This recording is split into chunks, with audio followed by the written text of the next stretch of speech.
겨울철 맨발 걷기 요령을 5가지만 말씀드릴게요. 첫 번째는 발 빼놓고 나머지는 굉장히 따뜻하게 입으셔야 된다는 거예요. 두 번째는 맨발 걷기 하시기 전에 겨울철에는 반드시 준비 운동을 하셔야 됩니다. 그리고 세 번째 중요한 거는 겨울철 맨발 걷기 하고 난 다음에 뜨거운 물로 이렇게 발을 씻으신 분 있는데 자칫하면 그거는 꼭 피하시는 게 좋고요. 맨발 걷기에 어떤 효과가 있는지, 그 다음에 겨울철에 어떻게 하면 좀 안전하게 할 수 있고 잠깐 말씀드리도록 하겠습니다. 우선 맨발 걷기 효과는 크게는 이제 3가지로 보통 많이 얘기해요. 첫 번째는 이제 접지 효과. 우리 몸에 염증이 생길 때마다 단백질 주변에 전부 다 플러스 이온이 많이 생깁니다. 양전하가 많이 생겨요. 염증이 있을 때마다. 그리고 현대인들은 염증이 생길 수 있을 만한 환경이 엄청 많습니다.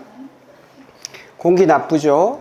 음식들도 자연적인 음식이 아니라 굉장히 가공을 많이 거쳐가지고 사실 음식이라고 부르기도 좀 민망한 그런 음식들도 많이 있어요.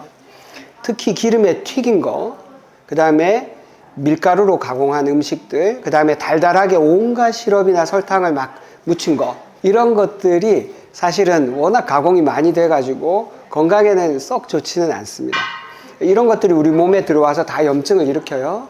또 하나 염증을 일으키는 것들이 잠을 깊이 못 주무실 때, 또는 생각이 너무 많아서 스트레스가 굉장히 많을 때, 이런 것도 우리 몸에다가 계속 염증을 일으킵니다.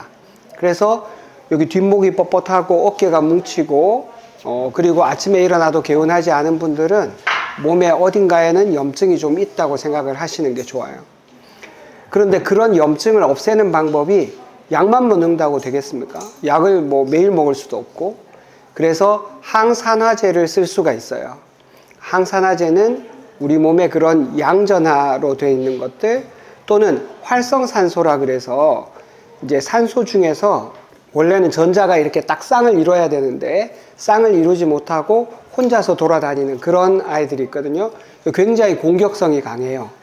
그런 그 활성산소들이 세포를 공격하고, 그래서 세포막이 약해지거나 또는 그 유전자도 변형이 생기고, 이래서 심하면 암도 생길 수 있어요. 그래서 활성산소도 우리 몸에 큰 문제인데, 이런 것들을 해결해 주는 것이 바로 항산화제고, 지구는 가장 대표적인 항산화제입니다.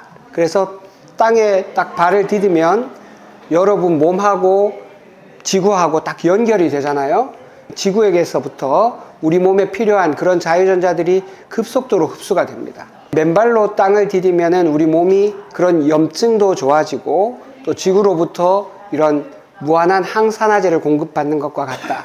두 번째가 풋코어 근육을 튼튼하게 만드는 효과가 있고, 발가락 사이사이의 근육이 얼마나 중요한지, 아까 박동수님 발 보셨죠?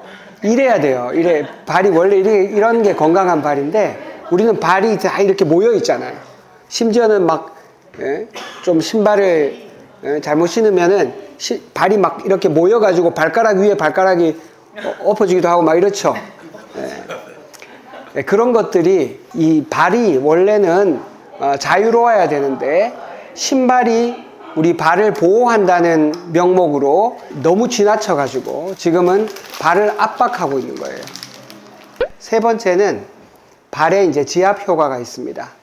발의 지압 효과는 아직 그 의학적으로는 기전이 다 밝혀져 있지 않지만, 실제로 여러분들 경험해 보시면 알잖아요. 발을 마사지 했는데 발만 시원한 게 아니라 온몸이 시원한 느낌이 있죠. 그 현대의학이라는 것이 아무리 과학이 발달해도 아직까지 밝혀내지 못한 것들도 많이 있습니다. 그러니까 그런 현대의학이 밝혀내지 못했다고 해서 뭐 미신이라거나 뭐 의미 없는 것, 그런 거는 아니고요. 그건 아직 좀 밝혀질 때까지 현대의학의 숙제로 남아있는 거죠. 지압하는 데 보면 발바닥 지도가 있죠. 어떤 부분은 머리에 해당되고 어떤 부분은 뭐 위에 해당되고 뭐 이런 지도가 있습니다. 그런데 그런 지도들이 신기하게도 3000년 전에 그 이집트의 발바닥 지도하고 아메리카 대륙의 인디안들이 가지고 있던 발바닥 지도하고 별로 다르지 않다는 거예요. 다 비슷비슷해. 그 옛날 사람들은 지금처럼 이런 기계라든지 도구가 많이 발달하지 않았기 때문에 굉장히 감이 좋았어요. 감이. 그러니까 그런 분들은 발바닥을 어떤 부분을 자극했을 때 어디가 시원해지고 어디가 불편해지는지를 잘 알아서 아마 그런 지도를 만들지 않았을까 생각합니다.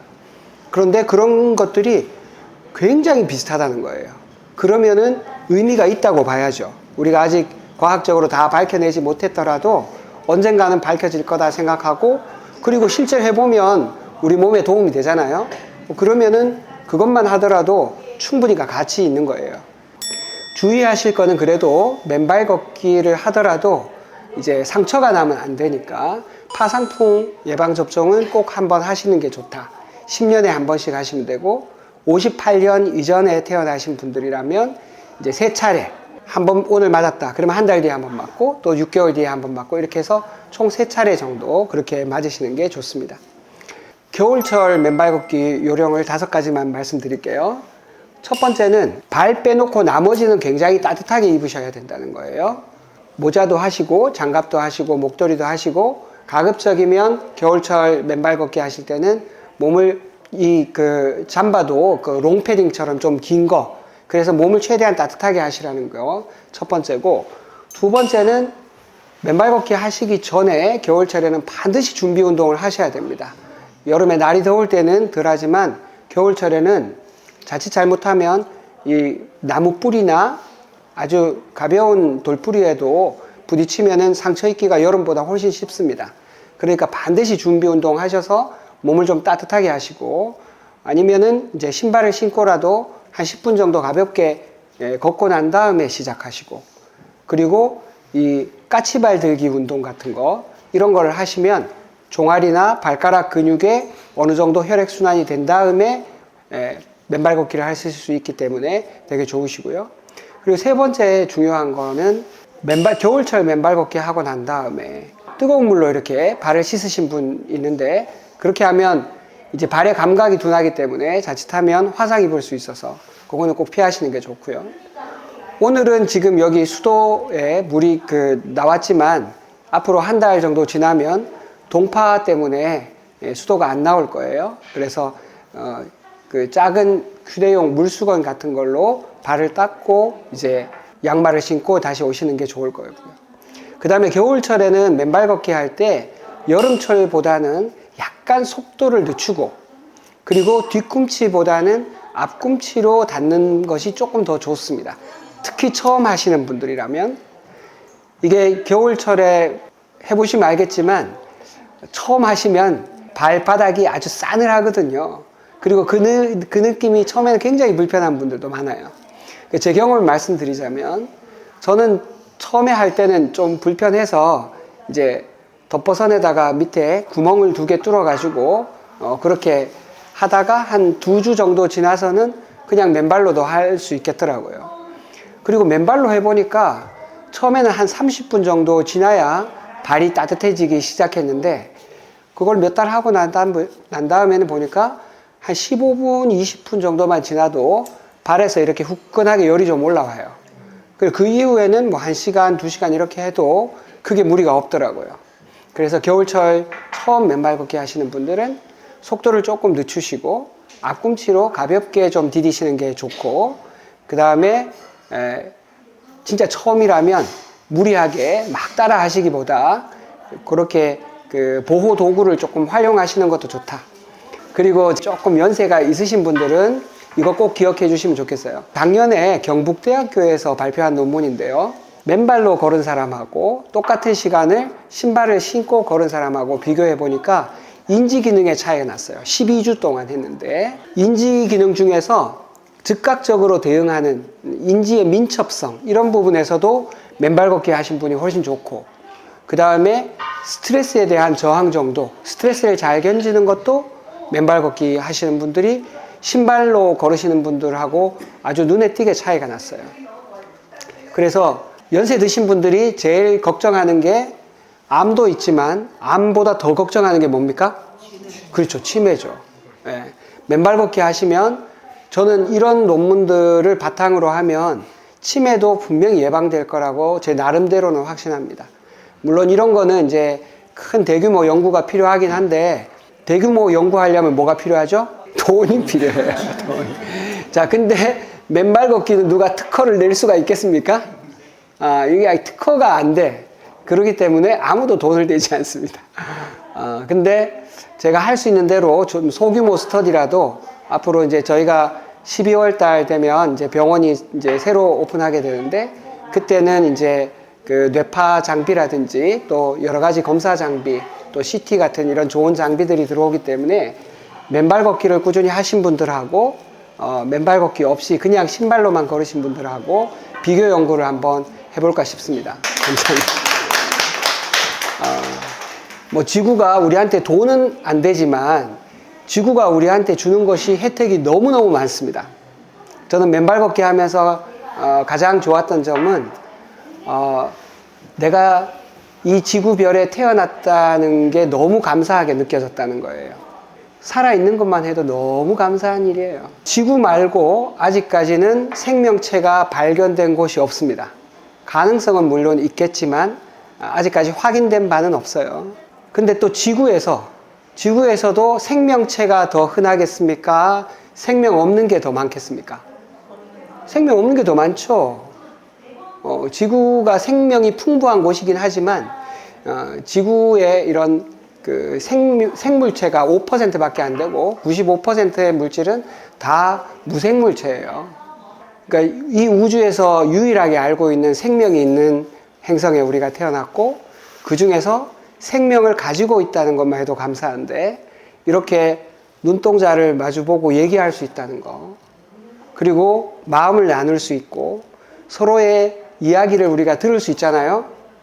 이거는 지구가 우리한테 주는 엄청난 축복이에요. 뭐 강아지든 고양이든 잘 한번 보세요. 그 눈동자에 흰자위가 있던가요? 없죠? 흰자위가 있긴 한데 너무 작아서 잘 안 보여요. 사람만 유일하게 흰자위가 있습니다. 유인원들 중에서도 사람만 있어요. 다른 원숭이나 침팬지가 눈 잘 한번 보세요. 전부 시커멓지 흰자위가 없습니다. 사람은 왜 흰자위가 생겼을까요? 이 눈동자 굴리는 거 보라고. 이 눈동자가 어디로 가 있는가가 이 사람하고 나하고 주파수를 맞추는 거예요. 여러분도 혹시 그런 경험 있으실 수 있는데 병원에 가서 의사 선생님한테서 진단을 받고 약을 받는데 의사 선생님한테 딴 데 쳐다보면서 자, 약 3일치 드립니다. 이런 분들 있거든요. 많아요. 자, 제가 의사들 대표해서 사죄드립니다. 죄송합니다. 자, 이거 눈동자를 안 마주치고 뭔가 얘기를 하면 어떤 느낌 듭니까? 성이 없어요. 관심이 없다, 성이 없다. 그렇죠. 이런 느낌 들죠? 실제 그렇습니다, 실제. 그러니까 눈동자를 마주치지 않으면 이 사람이 나한테 관심이 없고 그리고 이 사람한테 나는 지금 일거리 같다 이런 느낌 드는 거죠. 그러면 너무 불쾌하죠. 그 선생님이 아무리 좋은 신약을 준다 하더라도 약이 잘 듣겠습니까? 그런 약 나는 진짜 안 먹고 싶어요. 집에 던지고 싶어.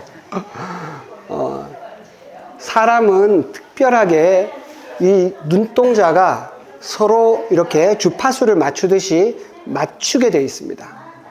여기 그 절에 다니시는 분도 있고 교회에 다니시는 분도 있고 또 성당에 다니시는 분도 있을 수 있어요.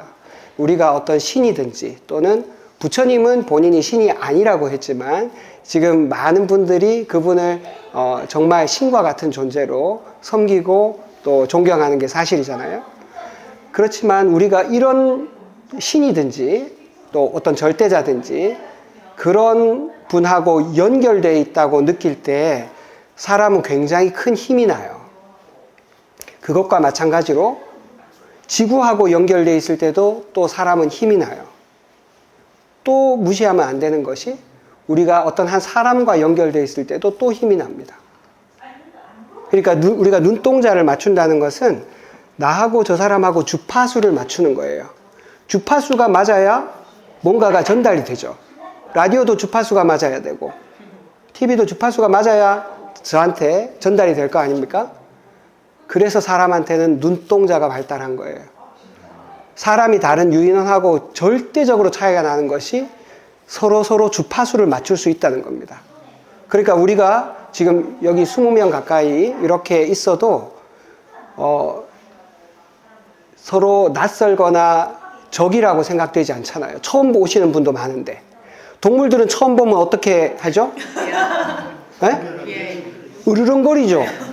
같은 종인데도 개하고 개가 만났는데도 으르렁거려. 왜 그럴까요? 기본적으로 동물들은 낯설면 위험하다고 여깁니다. 저놈이 나를 해치지 않을까 이런 생각이 먼저 드는 거예요. 이게 동물의 특성이고 그렇게 해야 동물들은 살아남기가 쉽습니다. 나름대로의 생존 전략이에요. 그게 동물들의 생존 전략입니다. 근데 유일하게 사피엔스는 그러지 않았다는 거예요. 그 사피엔스하고 같은 시대에 살던 네안데르탈인이라는 우리 인류의 조상이 있어요. 그 네안데르탈인들은 기껏해야 무리가 20명을 안 넘어요. 15명에서 20명밖에 안 돼. 그러니까 문화가 발달을 잘 안 하는 거예요. 그러니까 그 네안데르탈인이 한 3만 4천 년 전에 다 멸종을 했는데 그때가 굉장히 추운 빙하기였어요. 네안데르탈인들 피부 엄청 두껍거든요. 덩치도 빵빵해. 그래서 추운 겨울에 더 잘 지나갈 것 같은데 다 죽었어요. 근데 사피엔스는 거기에 비하면 피부도 얇고 몸도 좀 약해 보여요. 그런데 사피엔스는 한 150명, 200명까지 모여 사는 사람들이 많았어요. 그 사람들은 겨울철에 그 네안데르탈인이 그냥 가죽 털옷을 그냥 입은 반면에 이 사피엔스들은 실하고 바늘을 개발했어. 그래가지고 털을 기어가지고 입은 거예요. 그래서 그 추운 그 빙하기를 잘 지나가고 또 함께 모여 살면서 언어가 발달하고 또 눈을 마주치면서 서로 돕는 힘이 발달했던 거예요. 그래서 지금 우리 인류가 살아남은 것은 막 힘이 세고 대단한 능력을 가져서가 아니고 어쩌면은 이 지구에 있는 생명체 중에서 가장 다정한 생명체였기 때문에 지금까지 살아남은지도 몰라요. 저는 그렇게 믿고 있습니다. 그래서 대한민국이 지금 막 이렇게 여기저기 갈라져 가지고 막 서로 싸우고 너무 정신이 없는 것 같지만 결국 이 문제도 여기 계시는 모든 분들처럼 이 다정한 눈빛으로 이 어려움이 극복될 수 있다고 저는 믿습니다. 결국 이 지구에서는 가장 다정한 종족들이 살아남았다는 이야기를 한번 증명해 보고 싶습니다. 그래서 여러분도 저하고 언제까지가 될지 모르지만 꾸준히 이렇게 지구별 여행 함께 하셨으면 좋겠습니다. 고맙습니다.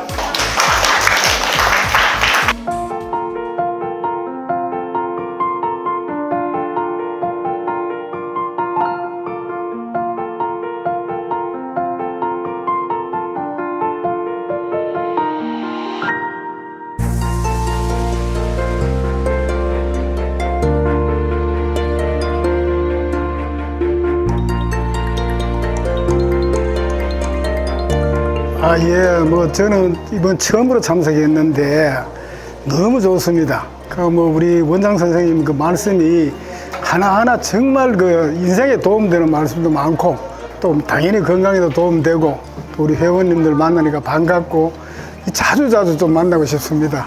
너무 고맙습니다.